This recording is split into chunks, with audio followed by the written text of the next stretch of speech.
All right, everyone. I'm so excited. Today we're going to be going live with Diana Garcia. I'm just waiting for her to jump on. We're going to be talking about a little bit about control and how that control can take over in different areas of your life. So here she is. I'm just going to have her join. Let's see. How do I usually figure this out? Here we go. I got you, Diana. Ah, Hi. hey, how are you? I'm good. How are you? You can see me and hear me well? Yeah. Can you? Perfect. Yeah. Perfect. I'm not too sure why I'm so shiny on this camera. I'm like, I Uh, mean, I think you're glowing. Let's reframe you that. You're think so? Okay, glowing. so my esthetician would say she's glowing, so I'm gonna go with that. Yeah, you're I'm glowing. gonna say I'm shiny as hell. That's what Now, I'm gonna girl, say. you look good. You look like you're glowing. I don't know why, but the lighting in my office is weird, so I always feel like I look too dark. So No, I think, well, you know what? I'm gonna gift you a ring light. Do you have a ring light?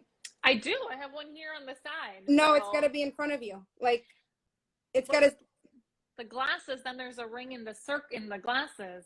yeah, so then you gotta, like, literally, it's gotta look like a halo. So it's gotta go above you, like this. Oh, okay. So then it doesn't like getting the thing. And I know Yeah. what you mean. I'm usually dodging it during sessions. I'm like, do you see the ring? Do you not see I the know. ring? Do you see the ring? Yeah. Well, hopefully it's not too dark like this. No, you're good. Okay. All right. I can see your tan complexion. Oh, thank you. Thank you. Thank you. Us very white people notice very tan people. Oh, well, my tan's going away. I had gone on a vacation not too long ago, but now I was just Yeah. telling my partner, I was like, okay, we definitely need to hit up the beach because my tan is going to go away really I'll soon. make you feel better. I'll just like show you my forearm and then I'll just make you feel better about being white. Okay, so maybe we should go to the beach. Sure. How are you today? I'm so happy you were able to join and we were able to do this. Yeah, I'm doing well. I've had a couple sessions today, but yeah, I'm looking forward to tonight. And ironically, I think even in my sessions, some sense of control came up. So it was like kind of irony that we were having this talk tonight. How about you? How was your day? Good. Today's Tuesday, right? Yeah. So Yeah. I've been on for a little bit. I've been on like 10 a.m. ish or so. Wow. So Mm-hmm. not bad. Back to back. I'm actually have two sessions after this. So I'm doing a live with you. Have a half an hour in between, and then I have an 8 and a 9 p.m. Wow, girl, you good for you. I cannot do that. It's only 2 days a week, guys. Don't think I'm like overworking and burning out. I only go late 2 days a week. Okay. So, Okay, not too bad. Not too not bad. too bad. Yeah. So I wanted to share with our viewers a little bit about you. I don't know everything about you, so eventually I'll give you the floor. But I wanted to present you guys to Diana Garcia. She is a licensed mental health counselor. She is in Weston, Florida, right? I think I Yep. read that now in your profile. And she's a certified Daring Way facilitator. Mm-hmm. So that's the Brene Brown program or Yeah. certification. Yeah, it's all her work. Yeah. So I think it would be really, really awesome if you can share that with our audience, because I know what it is, but I don't at the same time. So I think it would be Yeah. awesome if you can share some. Yeah, absolutely. So Brene is certified Daring Way facilitator. It's kind of fancy word for just all of Brene Brown's work. You have to get certified to use it. So her kind of three main books, The Gift of Imperfection, The Daring Way or Daring Greatly, and Rising Strong. Each has research that goes with it, and it all has a curriculum. And so you just, in order to get trained, you have to do that. And really the work, depending on the book, it's all about developing what she calls shame resiliency skills. So like we all have shame, and she defines that as that uncomfortable feeling whenever we don't feel love, whenever we don't feel worthy of love or belonging. So her course, which it's a universal experience, so if anyone can resonate that, it's because we all experience it in one shape or form. And so her work is about going through like understanding what are your shame triggers, what happens when you are in shame, and how you can build the skills to move through that.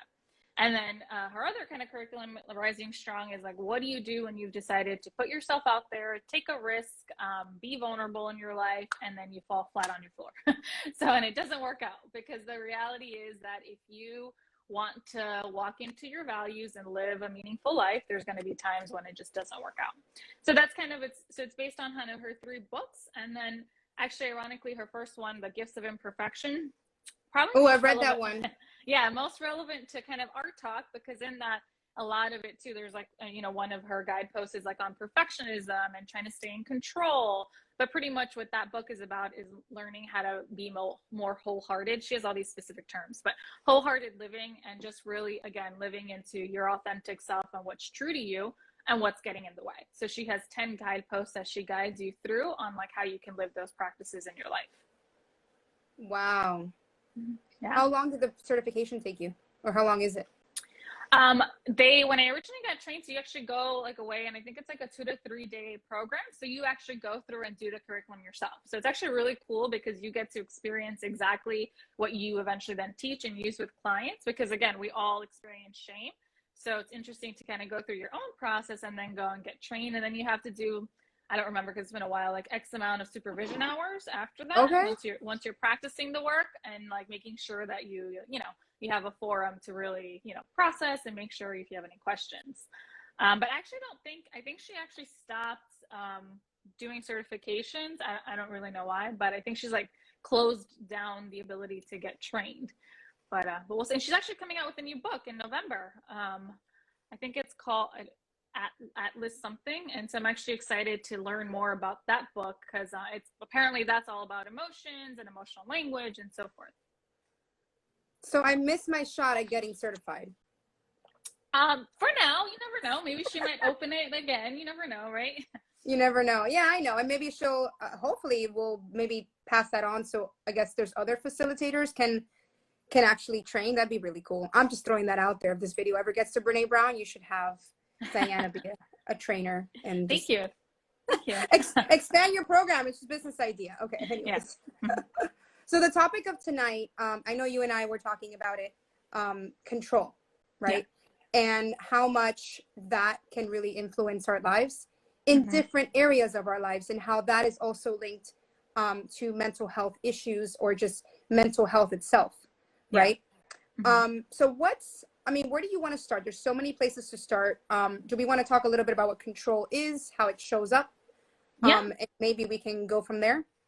Yeah, absolutely. So I think when we were kind of brainstorming what we wanted to talk about tonight, I think we both realized that control, this issue, and more so wanting to stay in control. I think that's really the concern, right? Everything we do to try to stay in control of our lives, right? And so feeling out of control and what we do when we feel out of control. So for instance, and I think we're going to go through different areas, but like if I feel out of control in my life, I can then come home and, have 2 bottles of wine and there you go. I no longer have to worry about those internal feelings, right?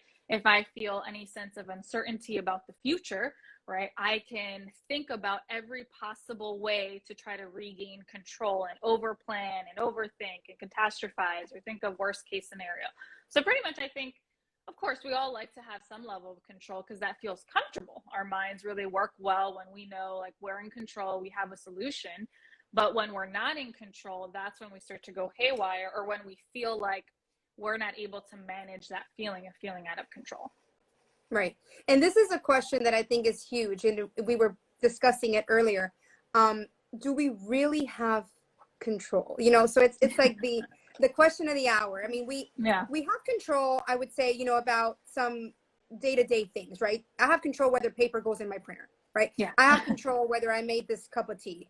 Yeah. But I think what leads us into anxiety and depression and a lot of mental health issues is our thoughts about controlling things that maybe are inevitable, or having control about things that, we necessarily are not in our hands, right? So let's take relationships, for example. We'll just jump into that topic. Sure. I think it's real prevalent when I speak to couples and they're talking about a level of control over their partners, attitudes, responses, choices. We technically can't control, or in other words, a lot of times the word manipulation comes in. Can we manipulate? How can we XYZ with our partners? And that creates a state of frustration when we're not able to elicit a certain response, a certain choice from our partners. Remind me, do you see couples as well in I do therapy? see couples. I do see couples. So I do know exactly what you're talking about and wanting to control or expect. I think I also think of like when we expect our partners to act a certain way, right? And so we're trying to control that behavior and like, why don't you just respond the way I want you to respond, right? Or very specific control, depending on if there's trust issues. It's, you know, can I check your phone? Can I check your Instagram, right? Can I, you know, certain boundaries, there's a level of wanting to control that. And again, that goes back to when I think of it, when I work with couples, it's not really so much about the content, right? Like, can I check your phone or your Instagram? It's about what's happening to one partner internally that is then wanting them to control the other person, right? So like, for instance, if I'm feeling really anxious or insecure, maybe because our trust has been broken in the past, right? So, you know, I see you glance at your phone and then that triggers a feeling of insecurity, right? So in that moment, you know, maybe my defense is like, okay, well, I'm just going to try to control the reaction. So let me check, let me see, let me, you know, really control that behavior. Or I want you to respond to me in a certain way in that moment. And if I don't get that, I'm not soothing that anxious, insecure response, right? And then I get really frustrated that my partner is just not doing what I want them to do. Right. And I wrote the word insecurity down because a lot of the times I'm seeing, and I mean, I'm sure people know this, right? But do we even process it, right? Do we even take a moment to think about why we're seeking so much control in different areas? So take relationships again, for example. That level of insecurity is what's leading us to want to control the situation, to have, you know, that let me make sure that this isn't happening, or is it happening? And I'm trying to subside some of my feelings of insecurity. I'm trying to control a situation because I'm experiencing, let's say, insecurity or distrust or anything like that. Right. And it's hard, you know, because I get it, you know, personally, I'm sure we've all been there. Yeah. But the reality is that everybody, you know, needs to take control for them, not control, I'm sorry, take accountability. Accountability for themselves. Yeah. You know, in a relationship, you cannot control every aspect to help yourself calm down, right? Yeah. That's actually a trauma response, to think that you can control so that you don't have to feel this insecurity, this anxiety around a certain situation or your partner. Yeah. You know, the real question is, why are we feeling insecure, right?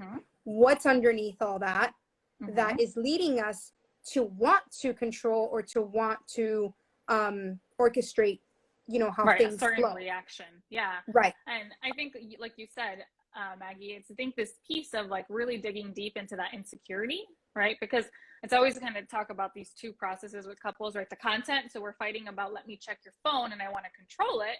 But it's really the process of like when I feel insecure, right? And like you said, digging deep of like, what's causing that insecurity? What's going on in the relationship that's causing that? And then, but that doesn't really show up as like, oh, I'm feeling really insecure. It's like, let me check your phone, right? Let me try to control something. Let me feel in control again.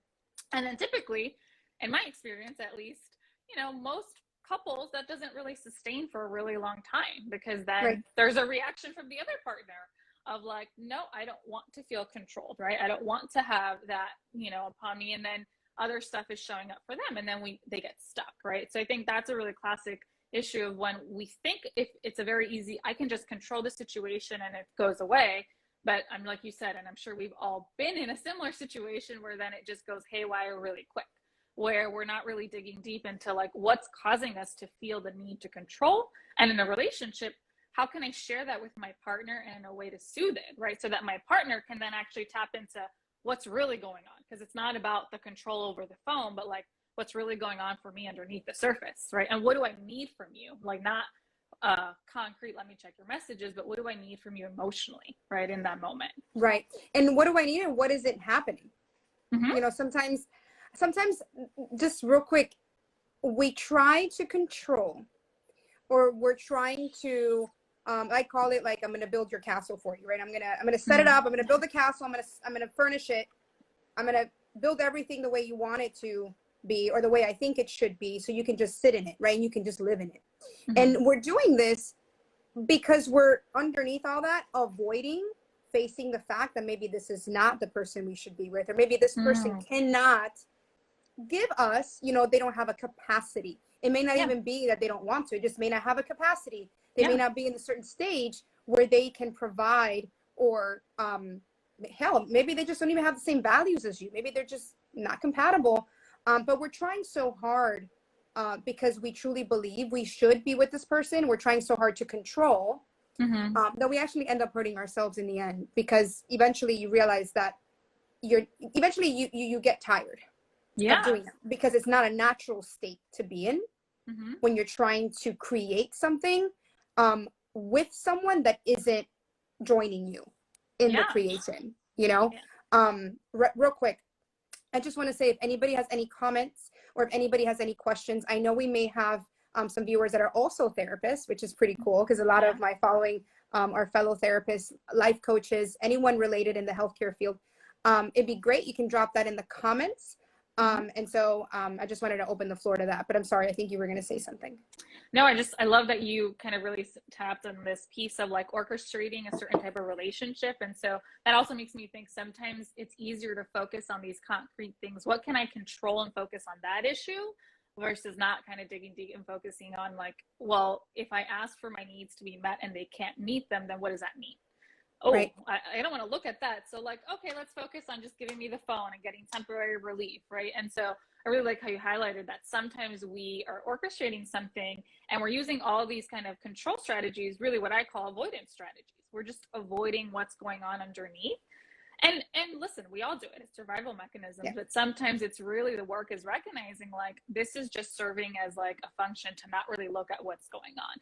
Because it's really hard to look at what's going on, right? If I've created this type of, like you said, orchestrated this type of castle of what I want my relationship to be in this fantasy, and I can't even get my needs met, but I don't want to acknowledge that because that means this castle is going to start to crumble, right? And I love what you said, because for the most part, I don't believe people come from this place of being malicious, and especially in romantic relationships, it's just we get really stuck and we get really hurt, right? And it's really hard to sometimes acknowledge if a partner can't meet our needs, not because they don't want to, but they just don't have the capacity to, right? And I think that's a hard pill to swallow, that not everyone can meet our needs. Yeah, and then let's follow that. So why is it a hard pill to swallow? One of the things, again, there's probably numerous reasons, but one of the main reasons that I've realized in therapy and in my personal life is we fall in love with potential.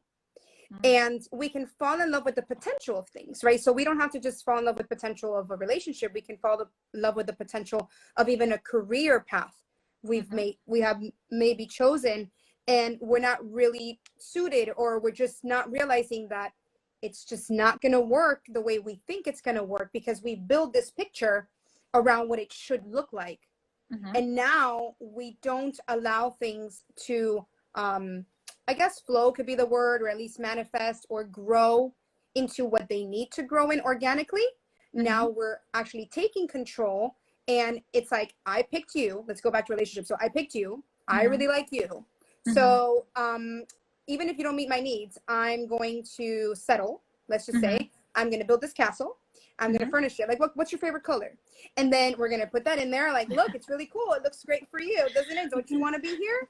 Right. And then we kind of fool ourselves into this cycle or this paradigm of being with this person because it also makes us feel good. I mean, let's not miss the whole point, is that it makes us feel good. Sure. And a lot of us, a lot of resilient people, a lot of determined women, I'm not even going to say about men, but like, because I'm a woman, so can't speak for guys, but like, we just want what we want. And why can't we just have what we want? Yeah. You know, why and can't that we just fit the mold? And it's like, it's like, you check all my boxes. Like, what's wrong? Like, why don't you want to live in my castle? Yeah. And we don't realize how much that's limiting us, because we're not having healthy relationships at that point. It's almost like we're having transactional agreements, because if you build a really good ass castle, why isn't anybody going to want to be there? Yeah. Even if they're not really meant to be there. Yeah. And that makes me also think about, because I use a lot of kind of like attachment view. So it's like, I think it's also recognizing that the reason we built some of these castles is because that's what we've known, right? Because I think that's the other piece, in recognizing, it's not to blame or have fault, but it's really, if you came from a certain relationship upbringing background and you have an insecure attachment, right? And your tendency is to want to have a secure attachment, you're going to try to do whatever you can to do that, right? So if this person checks off all the boxes, like you said, you might gravitate towards someone that maybe has a different attachment style and can't meet your needs, but you are just trying so hard, right? And then I find a lot what ends up happening, and I don't want to generalize to every relationship, but a very common pattern is, someone that tends to be more anxious, has more of an anxious style. And those are the ones that typically want to control, stay in control, wants to, check the phone or whatnot. And then typically someone's more avoidant. And then they, their style is more of like, distance, because that's what they know. And so a lot of times then they get stuck in these patterns. And I love how you put it, that maybe one of these partners built this castle and the other one usually is like avoidant and not even realizing it, right? Not recognizing what's happening. So sometimes I find in couples work, someone will come to therapy and one partner really seems to be blindsided. Like they don't realize how much has been going on underneath the surface, right? For one partner. And then they're like, but I don't understand. I thought we were happy, right? And it might be because their style is to be more avoidant, right? Whereas the other partner might be more likely to want to address issues head on, right? And again, like you said, and so that looks like maybe trying to control the dynamic as much as possible. And I love how you said this piece of, it also happens in like, I always tell clients like, the fairy tale career, right? Because we have a Prince Charming, right? And where they're supposed to meet all our needs. But I think too, now that's been generalizing to a fairy tale career where now, you have to find the perfect career, like you said, and that then has to meet all our needs as well, which I think is completely unrealistic because I don't think it works. At least that has not been my experience with my clients or my own personal experience. I don't think. You mean you don't have a fairy tale career? I don't, or relationship for that matter. Let's keep it real. So, I mean, I think you said something real cool. So, talking about attachment styles and just going into that is such a good topic when we talk about control, because our anxious attachment style says, "Don't leave me." I need you here. Like, where are you going? Oh, I'm gonna go to pump gas. No, but I can go with you. Yeah. I just want to spend time with you. And all that, guys, is rooted in I don't want to be alone. I can't be alone. I don't know how to be alone. So that's one of the key elements to look at. As far as personal growth and, and mental health work.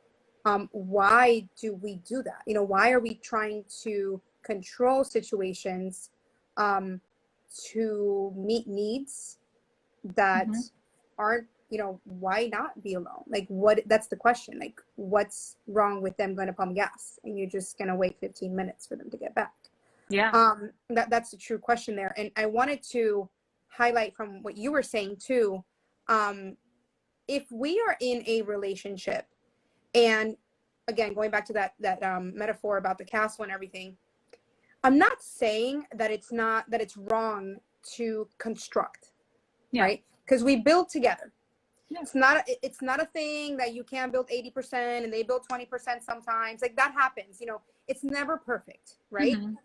But one of the key elements, and let me know if you agree with this, is if we are constructing, if we're building, if we're collaborating, whatever we're doing, and you feel exhausted, that's a key element versus feeling inspired and maybe tired from like working, but you're not exhausted. So like if someone's in couples therapy, like you were saying, and they're like, the other one's like, oh, but I thought we were happy. And the other one's like, but I'm so tired and exhausted of XYZ, because I do this, because I do that, because of, when you're controlling a situation in a relationship, if you're trying to make the pieces fit all by yourself, that's exhausting. Yeah, it takes a lot of energy. It's not meant to feel exhausting. Yeah, I think I hear what you're saying. It's kind of this perspective of like, especially for the partner that tends to be a little bit more anxious, right? So the one, like you said, that likes to take control. Maybe they're the ones that are doing the 80% of building the castle, which again, it's fine because I don't believe in this like 50-50 mentality. It's all flexible depending on your relationship, right? And different states of your relationship. But I think what you're saying is sometimes when a partner gets to the point where they're just so exhausted from even bringing up the concerns, like that's usually a red flag for me, when someone starts counseling And typically the partner that's usually the one to bring up concerns, bring up the disagreements, who, I hate to use this word, but like the other partner would characterize as nagging, right? You know, you're always nagging about these things, right? I cringe at that word, but okay. So nobody likes the nagger. Stop doing it, guys. No, I'm just kidding. Right. And again, when that's no longer happening, right? Because again, like you said, to nag, to point out all the things, to bring up concerns, that's exhausting. It takes a lot of energy to do that, right? So I think absolutely this part, when that's not happening and you're finding yourself so exhausted from doing that, and that your partner doesn't seem to be responding or understanding. Right. And again, because especially when I approach couples work, I always tell, in the other perspective, the reason that is usually is because the other partner, their style is to be very avoidant, right? So the way they've learned to handle conflict is like, let's not deal with the conflict, right? Let's keep everything PC. Let's keep it happy. Let's not dive in because I'm very conflict avoidant, right? Until you really kind of hit that trigger. So absolutely. And I think it can get exhausting on that end too. But typically, like you said, the partner that seems to be blindsided, they don't realize how exhausted their nagging partner have felt, right? How they've been feeling for the X amount of months or whatever, you know, however long this has been going on in the relationship. And so again, they just might see the controlling efforts, right? If we're kind of really sticking on this theme of control. Right. And it's important to highlight that when we've been through some sort of, I'm just going to steer a little bit into trauma here. When we've been through some sort of trauma in a relationship or not in a relationship, one of the red flags, or not red flags, like indicators, to show that maybe you should seek some mental health, life coach work or something, is the need to control things all the time. We all want to control. We all want to fight for the perfect utopia, but yeah, like we all want the perfect world, right? Yeah. But in trauma, like when there's been significant trauma in relationships, for example, infidelities, or maybe there's been some abuse or whatnot, we tend to automatically, when we stay in the relationship, want to control certain aspects of it in order to avoid the pain again. Yeah. And we shouldn't have to walk on eggshells in a relationship. Yeah. We shouldn't compromise ourselves. So it's not about, so collaborating and compromising, yes, but not compromise the self. Like, I'm not going to go out with my friends and do normal, you know, whatever normal things we're okay with in our relationship. Because if I do that, that means you're going to go out with your friends, and I don't trust what might happen when you go out with your friends. So I'm going to stop being me, so that you don't think you're going to go do that, and it's fair. It's only fair if you don't do it, I don't do it. And now we're controlling in a way that is unhealthy, because we're not allowing the person to be, or we're not even being ourselves. Yeah. You know? Yeah. Well, and I think, you know, if we don't even to trauma or anxiety, right? Because I think that's another huge part. Sure. At the core, I think any type of control strategy or any effort to control, it's really trying to control your internal experience, because that's the other piece, right? So for instance, I always give the example with anxiety. If I have social anxiety, right? And so social anxiety looks more of like this fear of judgment of others, right? And how I constantly think that people are judging me negatively and so forth. And so in that moment, if I get really anxious in social situations, right, the default might be to try to avoid, right? So if I know like a friend invites me to a Halloween party and I want to go, right? I enjoy connections with others, but hey, you want to come to mine? No. Yeah, absolutely. Although I do have a little bit of social anxiety, but that's okay. We'll get rid of it. We'll do some therapy prior to exposure therapy. But again, in that moment prior, if I'm kind of debating, do I go, do I not go? And I'm trying to control my experience, because my experience in that moment is I'm having thoughts of, I'm going to get rejected, I'm going to get made fun of, criticized, so forth. I'm having internal physical sensations of anxiety, because that's very real and present. Our fight, flight, and freeze response has kicked in. So maybe my heart's beating faster, maybe I have a knot in my stomach. And so, you know, I then decide in that moment, I'm going to avoid, right? So I'm going to try to control my internal experience by avoiding the situation, right? So that's a classic anxiety cycle. I avoid the situation, instantly I feel better. Ooh, I didn't go. it's safe again, right? I can stay home. I'm not going to get judged, da, da, da, da. But then what happens, and then this is kind of the kicker, and this is why we talk about, when we're talking about anxiety and avoidance and control, in my effort to control that internal feeling and not to feel it, I've just reduced my tolerance for it. So it's like a catch-22, right? I then, next time I want to go, it becomes even harder. And then this other piece, it's I'm missing out on something that's really important to me, right? So then I, a lot of times then you end up feeling worse, because then you're missing out on something that matters to you, because that's the piece. The things that bring us pain just also highlight what's important to us, right? And so I think even with someone, and you're saying like with trauma, I would, in my perspective, it's kind of the same thing, right? Like maybe I've been traumatized in a past relationship, but I so desperately want that secure connection, right? But I'm just approaching it the wrong way, right? Because I'm trying to control my internal experience of feeling insecure and feeling scared, and doing anything in my power to do that, right? But then it backfires because it doesn't get us the results we want. Right. And that, I think, starts a cycle with the shame, guilt, I didn't do it. And then that can even lead, depending on the person, it can lead to some level of depression, because now we start shaming ourselves and the shoulda, coulda, woulda, I should have done it, I didn't go, I suck. How come I can't do that? Like, why, and then we like martyr ourselves, to the point where we're really, really, really having a lot of self-defeating thoughts, behaviors and stuff. I mean, it can go real deep. It can go into like injurious stuff, like cutting, depending on your level of depression, then you're thinking about suicide. I mean, it can go from 0 to 10, like really, really, really fast. And it's good to highlight what you said. There is a resistance, a tolerance, you said, I think.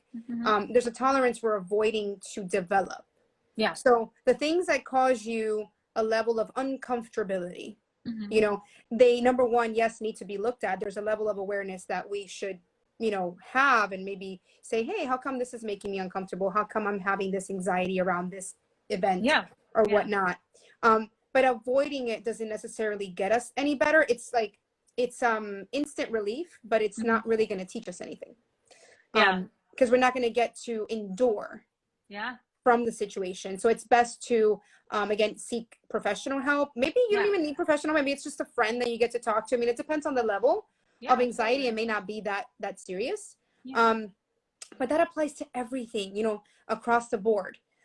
We should, in most cases, get comfortable with the uncomfortable. That's how we're going to grow, right?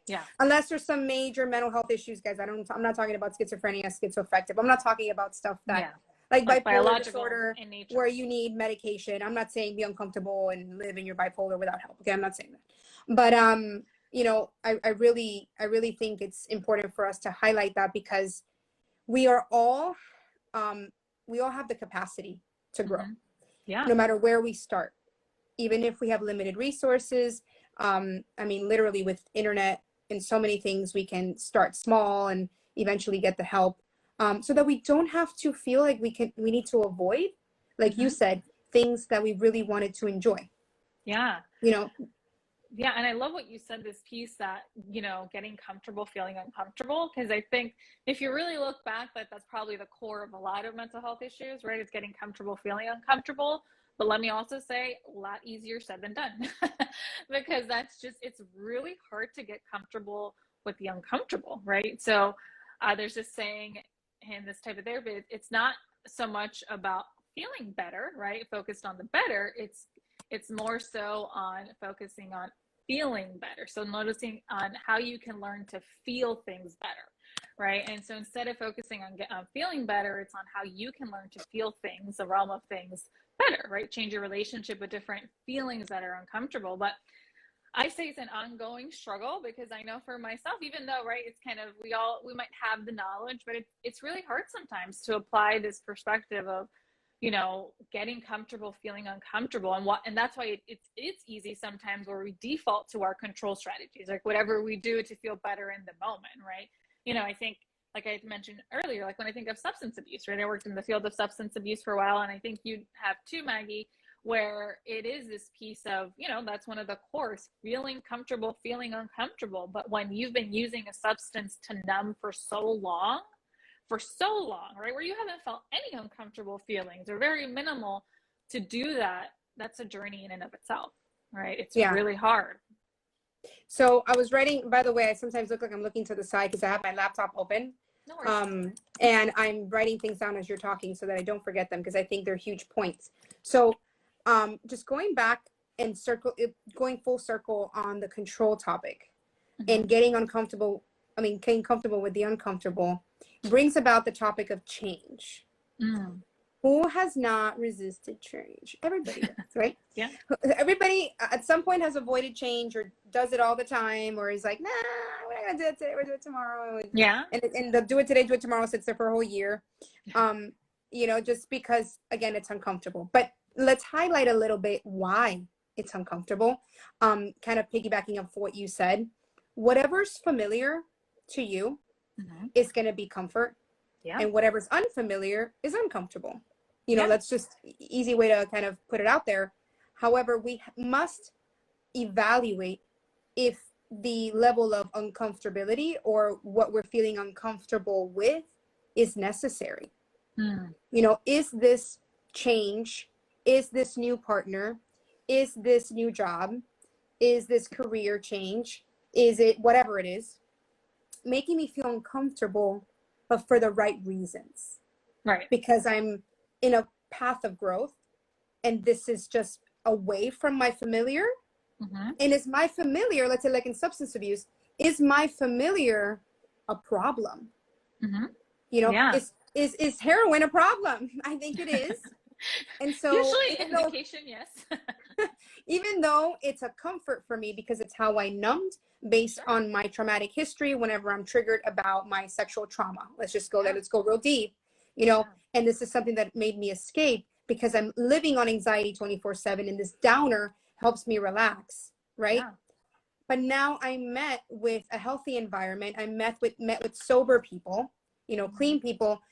It's really now another level of anxiety, right? Because I've never been in this environment. It's unfamiliar. And I want to go ahead and seek comfort in what I've known. It's familiar. But familiar is not what we need. We've identified that as an issue. And so now is when we learn to embrace slowly, with time, with help, the unfamiliar. Yeah. Often, I talk to clients a lot about this. People will be like, oh, but it's unfamiliar. I don't know how to do it. I've never been there. All that stuff. Okay, but guess what? Your familiar was once unfamiliar too. Yeah. You weren't born knowing all this stuff, right? So you took a leap one day and you decided to try this, or you decided to get into this career, and one day you knew shit, and another day you were like the freaking CEO of the company. I mean, like, you can do it. Either way, right? But one day it was unfamiliar to you. I love that. You knew shit and then you didn't know shit. All of a sudden, you didn't know it, and then you did. CEO. I love that jump. So, and now you knew it, and then you tough shit. Okay, so I'm just kidding. I do not do therapy like this. But then we get to a place where it's not going to feel unfamiliar anymore. Yeah, and I think the thought that comes to mind, two things, right? It's like that chaos can feel comfortable, right? That, even though it's chaotic. I like that topic. But if that's all I've known, and this goes on so many different ends, right? This can go from like your history, your childhood, your upbringing, your attachment, your family dynamics. But if that's what I've known, I'm going to unconsciously gravitate towards that because that's how I know how to engage. It feels, if I've been in insecure relationships, right? That's my known, that's what I know how to engage in that.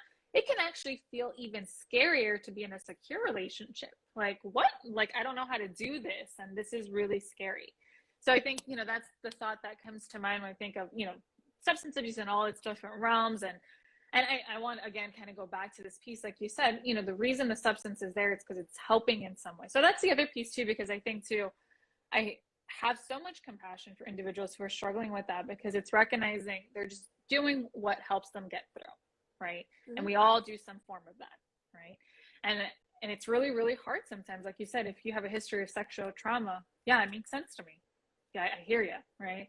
And then it just comes to this point of, is it worth it? Right. Kind of what's the trade-off in your life? Is it worth it to numb the pain? Right. Then not living your life that matters to you, right? And I think that's always the case when we're talking about like comfortable versus uncomfortable. Whenever I'm kind of gently encouraging clients to look at that, is this trade-off worth it? Is it worth it for you and something that matters, a value for you? Like, okay, so in my Halloween scenario, it probably, you know, is it worth it to me to make connections so I will feel uncomfortable? Yeah, it is worth it to me because connections are, friendships are something that I value, right? Maybe in another instance, it isn't worth it. And that's okay too, right? It's a very individualized perspective, but it's kind of, you're going to feel pain somehow, right? It's just which pain are you willing to trade off, right? And it also makes me think of this concept when I think of control, because I think you had started off at the beginning. A lot of times we think we have more control than we do, right? So I think of like this application that you said, we clearly cannot control anything external. We cannot, I mean, if 2021 has been an indication, right? We have no control about what happens outside of us. But I'm also going to even put it out there. It's, you know, from a lot of the therapy I've done, we also don't have control about the thoughts and feelings that show up for us. We don't have control about what comes up for us. We do have control of how we react to them, and we do have control what we do with our hands and feet. And that's like a shift. Shoulders, knees, and toes. Like I just needed to add that. Yeah. So okay. Yeah. So, because I think sometimes there's this misperception that, you know, you should control your thoughts and feelings, and that and even like, I think nowadays there's this misperception that like you should have these like positive thoughts and have like this toxic, you know, positivity, and that if you're not feeling or having these certain thoughts, that something's wrong with you. And I think that's just something that's been like, you know, a myth of happiness, that if you're not constantly happy, right, something's wrong with you. So you're going to continue trying to do everything in your power to find a solution to this and try to control your internal experience, because you've learned like, okay, I shouldn't be feeling this way, right? And I should have more control over this. It's kind of like, think like you said, you know, I have control over the piece of paper that I put in the printer, right? Absolutely. I don't have control over if I can just turn off an uncomfortable feeling. It just doesn't work that way. I can't just like, okay, I'm no longer sad, just turn that off. Right? I'm no longer Really? You I'm can't no do that? feeling that, right? And again, but I think there's this misperception that we have that we should be able to just turn off our feelings or no longer feel these uncomfortable feelings. Yeah. So I mean, oh, I have so many notes and so little time. Yeah, because I think we have till 7:30. So I learned this. So I have gone an hour and 30 minutes on a live before and nothing happened. Oh, okay. Wow, you have so I little, learned like, that. cheat codes for IG. I don't know. I was on a live once.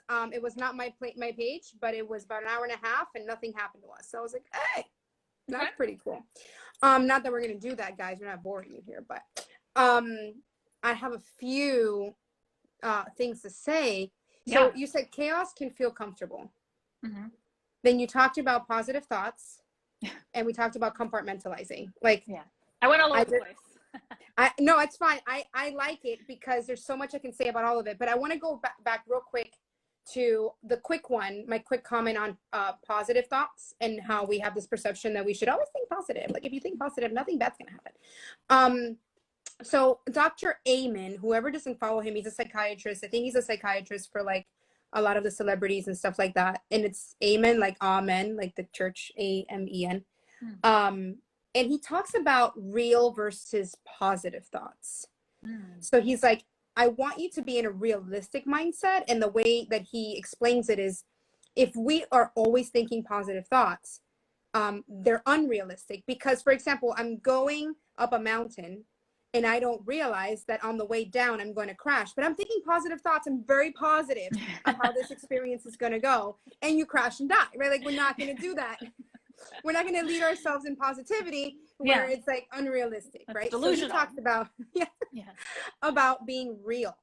So we do need to keep it real with ourselves. It doesn't mean that you cannot possess true joy and happiness within yourself and be real about it. We just have, we need to make sure we're just being present about what's happening, right? And I want to talk about the compartmentalizing part, which I got that from when you said we can't just turn off the sad or whatever. And I want to say that in some sort of level, we can. Don't hate Okay. me now.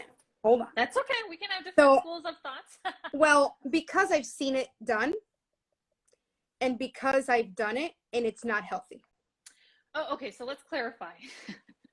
So you can't turn off your feeling, like for instance, like yes, you can, like we'll even use this classic example, like I just said, like if I feel sad, I don't want to feel sad. I can distract, I can avoid, I can, go have a glass of wine, I can go hook up with someone. Yeah, I can turn it off. I can somehow maybe, depending on my style, dissociate, right? Like kind of disconnect from that.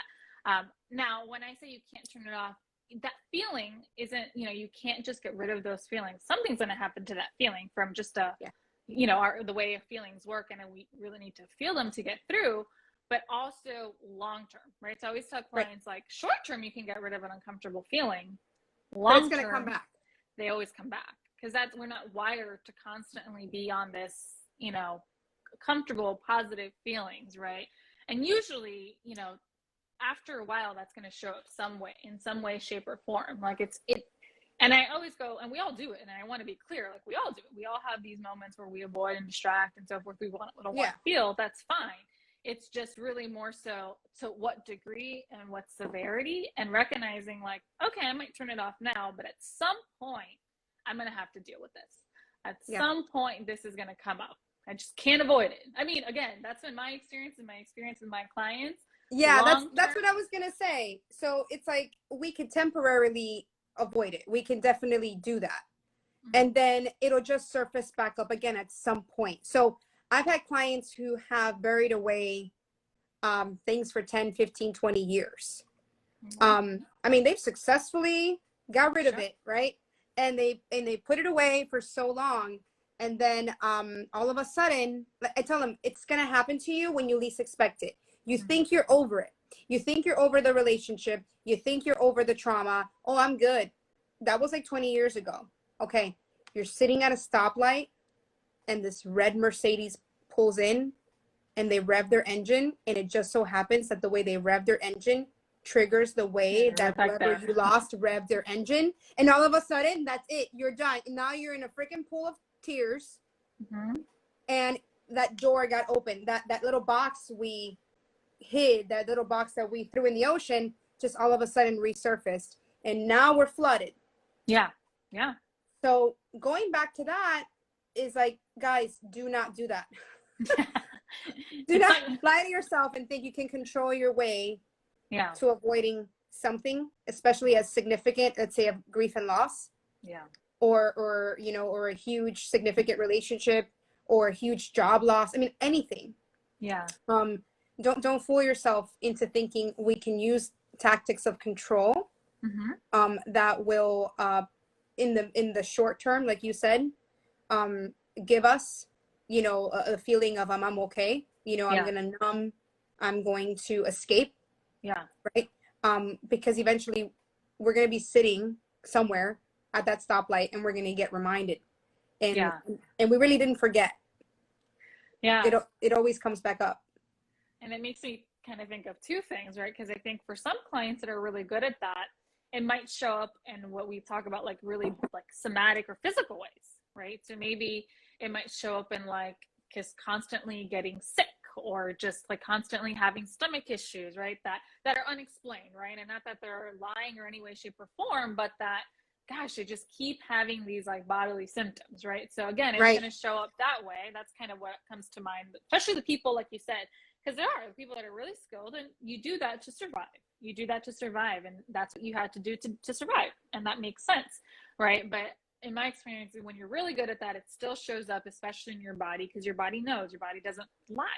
And then the other piece that comes to mind when I hear you say that, I always kind of tell clients this, there is no delete button in our brain. There just isn't. I wish there was. Cannot. We do like the Men in Black thing. This is how old I am, right? The Men in Black thing that kind of, I think, you're younger than me, right? This is sad. No, I know the Men in Black. I know the Men in Black. I'm not that young. Yes. Yes, we do not have the ability to do that, right? So we don't have the ability to just delete that and take that out of our conscious or memory, right? Our brain doesn't work that way. It can't just pick out a memory or an uncomfortable thought or a feeling per se and just like trash it and not feel it. I wish we could. And like you said, we might do all these things that maybe have been really successful for a really long time, but again, at what cost, right? Yeah. Is it gonna show up in one of the, like you said, I love that perspective because I think it's true. It might just show up and before you know it, you're like, what just You're a happened? mess. Yeah, what just happened? How am I in this puddle of tears, right? I've dealt with it. And so those are kind of the thoughts that come to mind, like, you know, and knowing that, like you said, kind of, if you do that because you have to in the moment, fine, we all have to do that, but really being aware of like, okay, at some point, I'm probably going to have to revisit this. Yeah. The disastrous part about controlling to that extreme is that you pop up at that, you know, at that stoplight and the tears start flowing and, you know, you get triggered, you get reminded, all that. And then all of a sudden, all the years that you avoided flash in front of you. And everything you've done or who you've become because we avoided, you know, getting through that or actually getting help for it and all that stuff will come back to you. What I mean by that is, for the time being that we successfully avoided or controlled, you know, we hit it, you know, so now we're in control, right? We're in control and I am good. I got over it. I'm perfect, whatever. The entire time you were doing that up until that stoplight, you were living a certain way. You were being a certain person. You were being the person who never really faced the issues. You were being the person that had not endured maybe what that pain was supposed to teach you. And that sounds harsh. I'm generalizing here. I know there are issues that we would not think of as like, oh, I'm going to get, you know, positive outcome from, you know, like rape, you know, there's some major stuff that I'm just like, okay, I'm not going to sit here and tell you it's glorious, you know, but I do know people who've been through major traumas and they've come out the other side of it. When we do not seek help in a, you know, good time frame, and then we are flooded with the last 10 years of our lives, we then start feeling a lot of things because we were choosing from a place of hurt. Even though we didn't feel hurt, we were choosing from a place of hurt. We were choosing from a wounded place, choosing from a scarcity place. Then, you know, more than likely an abundance place where that pain would have transformed, educated us, give us some stripes, you know, it would give us that tolerance you're talking about. You know, strong people do not get strong because it's just in their genes.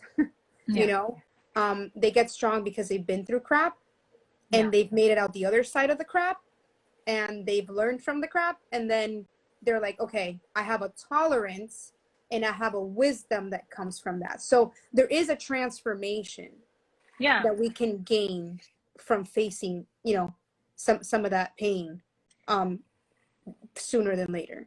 Yeah, absolutely. And I think, you know, because I'm also the proponent, like I think I was just telling someone the other day, I'm not saying like, you know, there's a gift in this pain, right? Because I think sometimes that I've said that shit.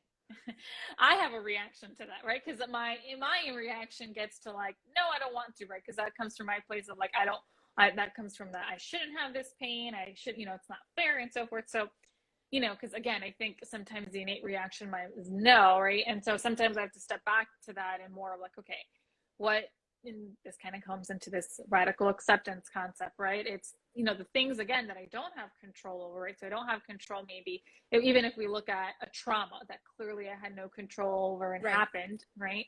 And so it would be really hard for me to wrap my mind around that. And sometimes it's really this perspective. It's not that I'm telling you, you know, there's a gift in this pain. It's more of recognizing that it's really shitty, excuse my language, when something happens to you that you had no control over, and yet it's still your responsibility to deal with it, right? It's still your responsibility to figure out how do you keep going and how do you keep living a life that matters to you, right? And so, and again, in that's kind of what, for me, when I kind of take away, it's like, okay, what is this pain that I didn't have control, I don't have control, that I didn't want, that is completely unfair, that happened? All of those are true. And yet, how can I use this pain as an avenue for, like, I think I'm hearing you say, of growth, of like, you know, Yeah, how what can can I, it teach me? yeah, what can I take from this, and how can I, again, because I don't have control over it. I don't have control that I have it, right? And the more I try to resist it, and I think that's where my initial resistance is like, no, I don't want to gift from this pain, but it's really stepping back into, once I can drop into, but this is the reality of my situation. I don't have control, that this is where I'm sitting, this is my life, right? This is a pain that I've been dealt with. So what ownership am I then going to do something about it, right? Because I think, again, then that's where that choice comes, right? What am I going to do with this? And again, Right. and I want to be clear with anyone who's watching live or who's later going to watch, and we're not trying to generalize to every single person, and every situation is different, every circumstance is different. And so kind of really acknowledging and recognizing that. I know we might be feel like, I hate, you know, one size does not fit all. And so, right, your experience is unique, and it's your own. Right. You know, but you just said something real key. So like, can we have a gift from pain? And I think in the moment, or when everything is super fresh, and depending how deep the wound goes, that might never be something we think of, right? Yeah. Because how can we pair something that is, I guess, positive, for lack of a better term, with something so painful? Yeah. But when we reframe it to say, well, what did it teach me? In most circumstances, we're able to pull something from there. Again, when we're ready. We're not ready the moment it happens, Of by course. all means. But eventually we do have a choice to transform and rewrite our narrative. Yeah. So that we don't live a life being defined Yeah. by the pain. Because we also, in my opinion, we don't deserve to live a life defined by the pain alone. You know, we can rewrite it so that we can create wisdom from the pain that we have been dealt, you know, the short end of the stick, or the cards we've been dealt. Yeah. You know, for sure. Yeah. So I know we're creeping up to the hour. We don't have to cut exactly at the hour. Yeah. But I think we have so many things to say about control. We hardly, like, there's other areas that we didn't talk about. Yeah. I think you and I had talked about kind of maybe sharing some tools with our listeners, whoever's watching the replay or live. And I have here in my notes, and I mean, take it away, because I think this was something you were going to talk about, as far as the locus of control in ourselves, and learning to recognize to what extent we can influence the situation. Right. And we kind of wrote some steps about whether it was acceptance, releasing the moment from control, all that stuff. Was that you? I don't. Yeah. Either way. Did you write that? Because I don't know if I wrote that. Either way, let's start with, so when we're talking about the locus of control, so it's really this kind of theory of like, when we look at a situation, whether we think we're in control of it or something outside of it, right? So internal locus of control or external locus of control. So like, kind of the classic example is, let's say I take an exam in college and I get an F, right? Internal locus of control might look like, oh, you know what? I didn't study well enough. I didn't have the right material, right? It was like internally, what my actions did influence the outcome. External locus of control would look like, oh, the professor was just such a jerk. He just gave me an F because he doesn't like me, or he, you know, I'm saying he, but whatever, he just, you know, took it out on me. Or even, you know, sometimes that's an extreme external locus of control. You know, the weather was the wrong, you know, way, you know, the moon, the stars didn't align, right? Again, that's an extreme example of external locus of control, and that's why I got an F, right? So it's, everything is not within your control, and there's no kind of accountability. So when we're talking about, again, this concept of control, I think one thing to really distinguish, it's really recognizing, again, what is within your control and what is not within your control, right? And the way you look at situations and being really clear, because recognizing, if I can distinguish, okay, when something happens, what was in my control when it happened, right, to learn from it and so forth. But also, now that the situation has happened, what's within my control and what's not within my control, right? So going back to even this piece of when change happens, right, that is completely outside of our control sometimes. Okay, so maybe I can't change the circumstance. No, we can't change that when it's no, we cannot change that. The circumstance or the situation, but we can change our reaction to it, or we can change what we do moving forward, right? So I think it's distinguishing that piece and recognizing when maybe we're making this attribution that's wrong, right? So maybe we're thinking that things are within our control that aren't within our control, right? So maybe we're attributing something that's like, oh, I can control this, but maybe I really can't control that. And I think the other piece, we were going to talk a little bit about acceptance and the serenity prayer. Yep. Do you by chance have that? If not, I think I can pull up the serenity prayer. God grant me the butt to accept. Okay, don't worry. The things I cannot control. Yeah, so and just left. Yeah, so okay, so I think we were just talking about like different tools that you can use to handle control issues. So I think number one, kind of we were talking a little bit about internal locus of control. So first part is recognizing what's within your control. So being really clear when a situation happens or when you're noticing you're having the desire to want to control, whether it's in a relationship, whether it's personally, really stepping back and recognizing what's within your control in that situation, right? So I think that's when we were talking about the serenity prayer, and I was looking it up. So it's God grant me the serenity to accept the things I cannot change, the courage to change the things I can, and the wisdom to know the difference. So I think that's just really key in knowing what is within your control, what you can shift, and then the things that you can't shift. And this is where we talk about acceptance, right? So that radical acceptance piece. So that's another tip too. It's once you recognize what you can't control, that's when we have to drop into this acceptance of like, okay, this is a really hard situation. And I think that goes back to your point earlier in the talk of growing through discomfort, right? So then this is one of those opportunities, right? When we realize that we cannot change the situation, it's outside of our control, then that's when we have to drop into some acceptance. I have a couple more, but I don't know if you have any thoughts, Maggie.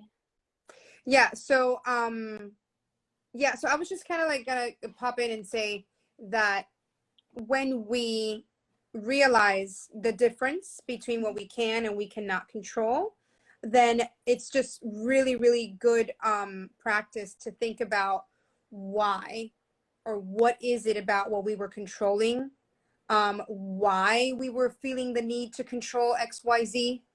And that's really going to lead us down a more of an exploratory path as to why we're in the place we are in, why we're making the choices we're making, and kind of get to a root of a problem, which more often than not can help a lot of us get to some sort of resolution or some sort of closure around issues. So I just going to add that in there. And real quick, when we do come to an acceptance about what we cannot control, very oftentimes notice that there is a sense of relief when we let go, even if it's not what we want to do. But the moment that we're just like, okay, I'm done trying to build this castle.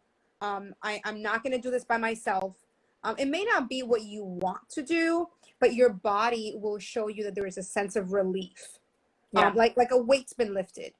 And it's not the type of weight that we carry when we are on a growth pattern and it's something that we should strive for because we truly believe in it. No, it's a level of exhaustion we were in, and now there's a relief that I don't have to do this all by myself, right? I don't have to control all the departments on my own.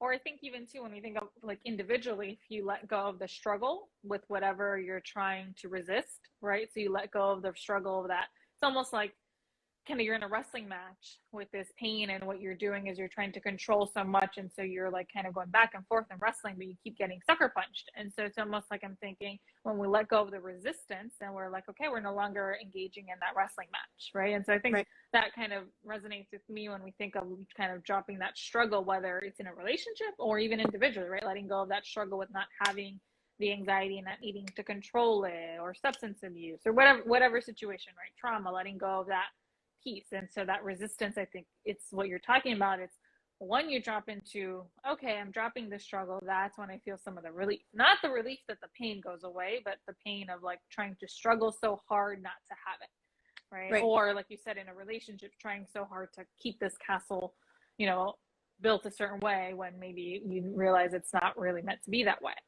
Right. Another kind of, so I think touching on that theme too, it's once you realize, so recognizing what's within your control, what's not within your control. And I think clearly, to also start the process, it's you even need to identify when these things are happening for you. So I think even kind of step 1, 2, we back up a little bit. It's before you can even recognize what's within your control, what's not within your control. You also need to recognize when you're getting triggered by this need to control, right? When Right. these certain behaviors or patterns are showing up where you are noticing like, oh, I do want to check my partner's phone, or, oh, I do want to avoid a social situation, right? I do want to, I don't know, get really rigid or present a certain way because I want to control other people's appearance, which is a whole other kind of. Yeah, there's a level of awareness that you have to Yeah. have prior to obviously being able to fix anything. Yeah, you need to know when your control issues get triggered and what that really looks like for you, right? So that you know when it's happening and you can prevent maybe doing the thing that usually doesn't work for you.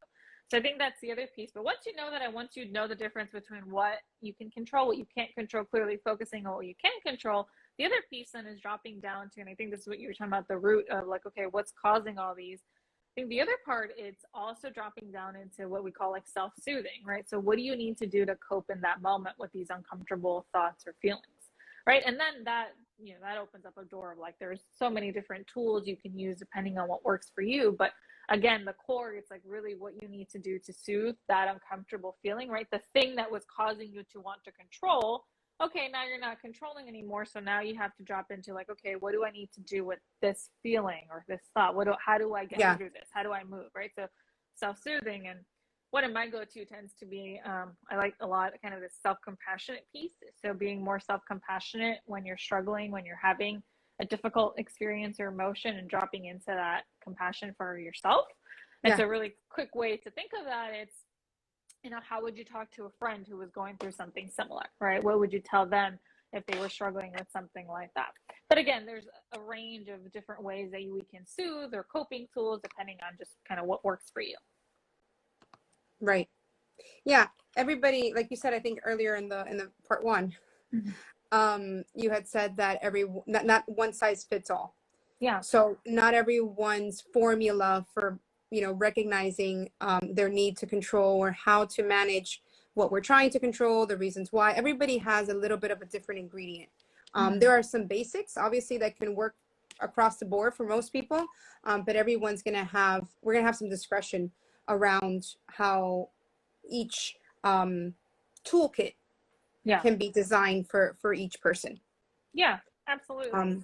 So yeah, we were going to have like a question and answer session, but at this point, there's no viewers because we're on the part 2. That's okay. But yeah. Yeah, I mean, I think the last thing that comes to mind maybe in terms of tools, like you said, there's so many different tools, where we think of mindfulness, we think of, you know, different activities we can do, right? We can think of being out in nature, we can think of exercise, we can think of tapping into our support system, right? Calling a friend, right? There's journaling. So there's so many, really just kind of the umbrella is just what you need to do to get through that moment in terms of what you need to do with that feeling that's going to be helpful for you, right? What you need to do rather than defaulting to that control. And so again, like you said, the toolbox can look different for everyone. I think one kind of question to maybe keep in mind, a lot of times it's, you know, also thinking about, okay, this is a situation that I can't control, it's outside of my control, and yet how do I still want to show up in this situation, right? So a lot of times tying into what I like, a lot of values work, right? So like, what are my values in this scenario, right? So even in a situation that's not within my control, what's important to me and how do I want to show up, right? Because then that's also a guide on like, okay, what do you need to do to show up that way? So yeah, those are kind of the couple tools that come to mind. And then I know we don't have any viewers to do live Q&As, but I believe they can still comment on the IGTV. Yes. So if anyone wants to still comment any questions, we're more than happy to respond. It's going to be clearly on the National Therapeutic Alliance profile, so you can just comment there, and I'm sure Maggie will share those with me as well. Yeah, 100%. And I want to thank you so much, just to take the moment to say thank you to Diana for joining us and for just collaborating with me on this chat. And I definitely would love to do it again. I think these lives just got to keep coming back. We have to just continue to bring more awareness to people.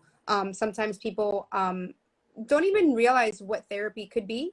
It doesn't have to be that you have all these issues and you're like falling apart before you show up. You know, it could just be a sense of preventive measures and say, hey, by the way, I just want to like be a better person, or I just want to like kind of look into some stuff.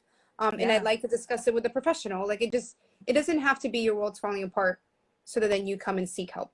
And so, yeah, so definitely, where can everybody reach you if they do have any questions or they want to seek you out for anything at all? Yeah, absolutely. First of all, thanks for having me on. I'd love to collaborate in the future. I love this conversation. And I think when we met, we realized our styles are mesh well because we have very distinct styles, but it works really well for us and just how we look at things and so forth. And I love to continue talking about topics that I think maybe need more awareness and continue to reduce the stigma of mental health. And so people can find me. So my IG tag or handle or whatnot, it's called Nurturing Minds Counseling. I don't know the lingo. Nurturing Minds Counseling. So you can follow me there. I also have a YouTube, Nurturing Minds Counseling. And then my website, it's again, www.nurturingmindscounseling. If you're looking at any type of services or anything individualized, you can reach me there. And my office is located in Weston, Florida. And yeah, so I really appreciate coming on, Maggie, because I do think that we can do more collaborations on different just mental health topics, because clearly there's so many different even today, as you noticed, we went in all these different directions. And yeah, and this piece that you said that you don't have to be in crisis to go to counseling, because I think that's a myth when we think of counseling, that you have to be in this huge crisis or something has to be wrong per se. And I really want to dispel that myth, like you said. A lot of times I'll tell clients, think about it, if you're in crisis, we're really focusing on crisis mode, right? Like making sure you're okay.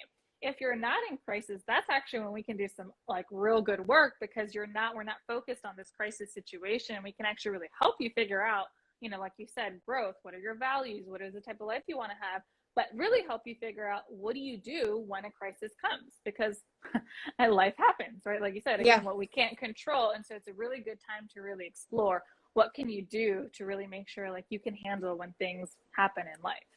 So I think that's all for tonight, right, Maggie? Yeah, I think we're good. Because I do have a client now in about 3 minutes. So I got to jump off here and go over there. For our viewer that just joined, I'm not sure if they're still on. They might have taken off, but we do have a part 1 that we were doing earlier. I do apologize for it just cutting us off. I hate that. I was like, oh, she's going to go look for the Serenity Prayer. And it goes, whoop, and it just like fell away from us. But you know what? We got back on. We kept going. That's just an example of perseverance. That's what I'm going to say. I'm going to reframe that. Well, and if we stick with this concept of control, right? What was not within our control, what was within our control was getting back on. We clearly did not control that it cut us off, but we could control and getting back on, right? There we go, right? Yeah. Reframe. 100%. And so for anybody that has additional questions or anything in regards, you wanted to reach out to me, you're obviously on my handle, but my website and my Facebook name and everything is the same across the board in all medias, National Therapeutic Alliance. You feel free to reach out there. My practice phone number is 954-570-1332. That's a secure line. Feel free to call or even text. And I think we may have not said this, but you and I are out of Florida, in case anybody is watching that is not in the state, but still we're there. You know, if you want resources, maybe we can point you in the right direction. We cannot treat clients outside of our state because that's where the licensed jurisdiction is, but we can definitely point you in the right direction. And again, thank you to anybody who is then watching the replay and watch part 1. We appreciate you. And I think Diana will agree with me that our goal is to bring awareness and to just continue to spread talks about mental health and how people can continue to receive the help they need, seek the help they need, and just doing that in a healthy way, just for, you know, a better society in general. Yeah, absolutely. Absolutely. And we have to go because you have a client in 1 minute, but I can talk forever. Apparently. But yeah, so just thank you to everyone who showed up, and absolutely, we're available if there's resources. We each have our own network, so we know clinicians, so we can help you connect. If we clearly can't help you, that's always our goal, to make sure you're connecting to get the help you need, and can in any way we can help. I know for me, and I know I'm sure for you, it's the same way. All right, then. So everyone, good night. Whoever's watching live or later in the replay. All right, love. Thank you. Bye. Bye.